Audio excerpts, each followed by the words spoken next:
So, hello everyone, this is Rakesh Sharma, your host and दोस्त।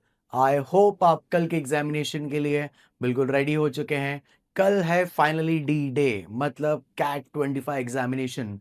जितना भी आपने अभी तक पेन लिया है, जितनी भी आपने स्टडीज की है, जितनी आपने मेहनत की है, जितनी आपने दुआएं पढ़ी है, कल वो दिन है जब आपको उसका रिजल्ट मिलने वाला है। और अभी से मैं आपको विश करना चाहता हूँ कि आपकी एग्जामिनेशन इतनी अच्छी जाए कि आप अपने डिजायर्ड इंस्टीट्यूशन तक पहुंच सकें, आप इंडिया के टॉप नॉच कॉलेजेस तक पहुंच सकें। और हम फिर आपसे मुलाकात करेंगे ये जानने के लिए कि इस जर्नी में आप अपने जूनियर्स को क्या सलाह देना चाहते हैं। तो गाइस, आज का दिन थोड़ा सा चिल पिल रखने वाले हैं, तो मैंने सोचा कि जिस तरीके से हमने कमिटेड हैं हम आपके लिए कि हम हर छोटी से बड़ी चीज आपको इन्फॉर्म करने वाले हैं, तो बैठे बैठे मेरे मन में आया कि कैलकुलेटर भी तो एक इंपॉर्टेंट चीज है। कि ये ऑनलाइन कैलकुलेटर कभी-कभी होता है कि हम ध्यान कर नहीं देख पाते, प्रैक्टिस कम कर पाते हैं, तो शायद से उस एग्ज़ाम दिन के लिए हमको डिफ़िकल्टी आए।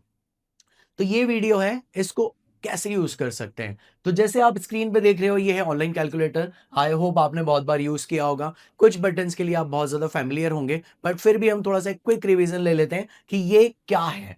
सो 1, 2, 3, 4, 5, 6, 7, 8, 9 नंबरिंग्स हैं। देन इसके बाद आपको एडिशन के लिए प्लस वाला सिंबल है, आपको सब्ट्रैक्शन के लिए माइनस वाला सिंबल है, आपको अगर मल्टीप्लाई करना है तो स्टार वाला सिंबल है, और अगर आपका डिवीज़न करना है तो आपके पास स्लैश वाला सिंबल है। आई होप आपने इसमें किया ही तो होगा, फिर भी थोड़ा सा प्रैक्टिस कर लेते हैं। लेट सपोज आपको 25 इंटू 2 करना है, तो आपका आने वाला है रिजल्ट 50। ठीक है, कैलकुलेटर चल रहा है, आगे बढ़ते हैं। तो ये जो बटन होता है सी, इट इज क्लियर। आप जब इसको सी को प्रेस करते हो तो जितना भी है सारी चीजें वो क्लियर कर देता है। अब ये वाला जो बटन है, दिस इज बैक स्पेस। अब ये कैसे काम आता है? फॉर एन एग्जांपल, मैंने 258 अपना किया, बट मुझे 25 करना था, तो हम इसको बैक स्पेस दबा देते हैं और ये 25 पे आ गया। अगेन प्लस, कितना मुझे करना है? मुझे करना है 96, तो हम 96 कर लेते हैं, इज इक्वल टू 121। तो ये बेसिक है। अब हम एक्चुअली इंपॉर्टेंट चीजों पे फोकस करते हैं, जो इसके दूसरे बटन से हम इसको पूरा क्लियर कर लेते हैं। अब फॉर एन एग्जाम्पल, आपके कभी कभी ऐसा होता है कि मुझे ना माइनस वाले भी चीजें को ऑप्ट करना है। लेट सपोज 25 है, अब आपको -25 चाहिए, तो ये जो प्लस और माइनस वाला, आप उधर हो जाइए प्लीज। ये भी परेशान करता है, वहां पे भी परेशान कर सकता है। तो आपको अब इसको -25 करना है, -25 इंटू 2। तो हम यहाँ पे प्रेस करेंगे, आपका ये -25 हो गया। मल्टीप्लाई करेंगे 2 से, तो -25 इंटू 2, और हम इसका रिजल्ट देखेंगे इज इक्वल टू -50। सिंपल है। अब देखते हैं और क्या हो सकता है इससे। फिर से इसको क्लियर कर लेते हैं। अब हम देखते हैं कि जो इधर के ये जो बटन है ये क्या है। तो सबसे पहला ही जो ये बटन है, ये स्क्वायर रूट वाला है। तो आपके कैलकुलेशन में स्क्वायर रूट बहुत इंपॉर्टेंट है। तो हम देखते हैं कि अगर आपको फॉर एन एग्जांपल 25 का स्क्वायर रूट जानना है, तो आपने प्रेस किया 25 एंड देन यहाँ पे क्लिक किया, आपका 25 स्क्वायर रूट आ चुका है, विच इज 5। अगेन क्लियर कर लेते हैं। आई होप यहाँ तक मैं सही समझा रहा हूँ आपको।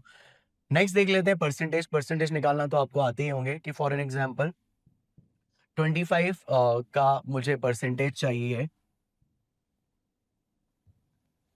25 का 4% जो है वो रिजल्ट है 1।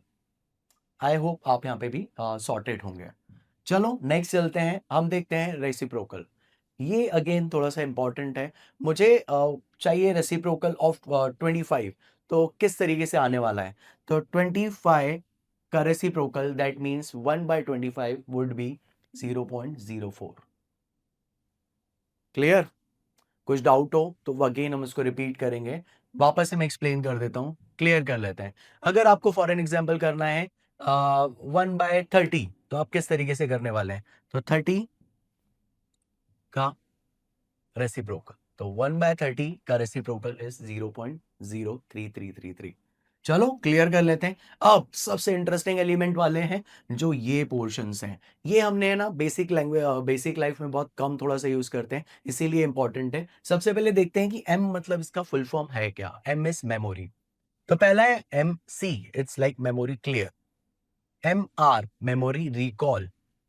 M S memory store. और एम प्लस मतलब मेमोरी में प्लस या मेमोरी में माइनस। अब इसका फंक्शन किस तरीके से होने वाला है? लेट सपोज जब आप कोई कैलकुलेशन करते हो, आपकी कैलकुलेशन कंप्लीट हो चुकी है और इसका फाइनल रिजल्ट आया, आपका रिजल्ट आया 30। अब आप चाहते हो कि ना इसको मैं मेमोरी में स्टोर कर दूं।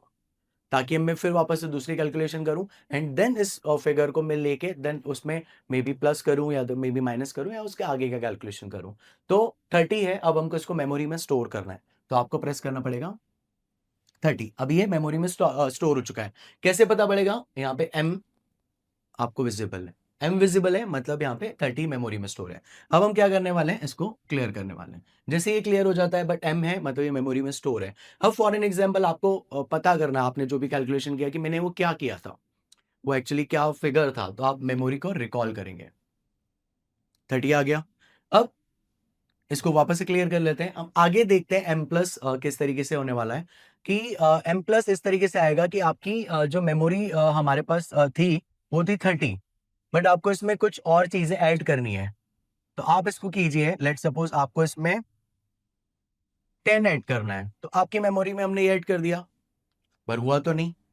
डोंट वरी, ये हुआ है। आप इसको क्लियर कीजिए, अब मेमोरी रिकॉल कीजिए। पहले था 30, अब हो चुका है 40, तो ये ऑलरेडी वो कर चुका है। अब आपको एक और नेक्स्ट लेवल कैलकुलेशन जा रहा है, मेमोरी में से कुछ फिगर को माइनस करना है। तो आप अगेन इसको क्लियर करके रखेंगे, अपना कैलकुलेशन करेंगे। आप अपने मेमोरी में से क्लियर करना चाहते हैं 5, तो आप 5 प्रेस करेंगे और एम माइनस प्रेस करेंगे। अगेन यहाँ पे नहीं दिखाएगा, बट जब आप इसको मेमोरी रिकॉल पे जाएंगे तो आपका फाइनल आ जाएगा 35। अब ऑल टुगेदर ये मेमोरी वाला चल रहा है, बट आपको पूरा मेमोरी क्लीन करना है, नहीं चाहिए आपको। तो आप मेमोरी क्लीन कर दीजिए। ये 35 के साथ आ गया। जैसे ही आप इसको कर देंगे, आप बैक टू नॉर्मल कैलकुलेशन पे आ गए। आई होप मैंने ये जो चीज़ आपको एक्सप्लेन की आपको पता ही होगी, क्योंकि आप मेरे समझदार बच्चे हो। पर फिर भी मैंने सोचा कि शायद से किसी ने ध्यान नहीं दिया हो, तो ये भी एक इंपॉर्टेंट चीज़ हो सकती है ताकि हम प्रैक्टिस कर लें। तो गाइज आज का दिन बहुत ज़्यादा चिल पिल रखने वाला है, बिना प्रेशर, बिना एंजाइटी, बिना टेंशन वाला होना चाहिए। कुछ-कुछ ऐसी चीज़ें करो जो कि थोड़ी-सी क्रिएटिव हो, आपके दिमाग को थोड़ा-सा शांत करे, ताकि आप कल अपना बेस्ट वर्ज़न दो। स्लॉट 1, 2, 3 जो भी होने वाला है, आप उसको अच्छे से क्रैक करोगे। बेसिक मिस्टेक्स मत करना, आप ऑलरेडी चैंपियन हो। तो चलो गाइज़, आज के इस वीडियो को हम ओवर करते हैं। मिलते हैं किसी अगले वीडियो के साथ, किसी इंटरेस्टिंग सब्जेक्ट के साथ। चलो, बाय।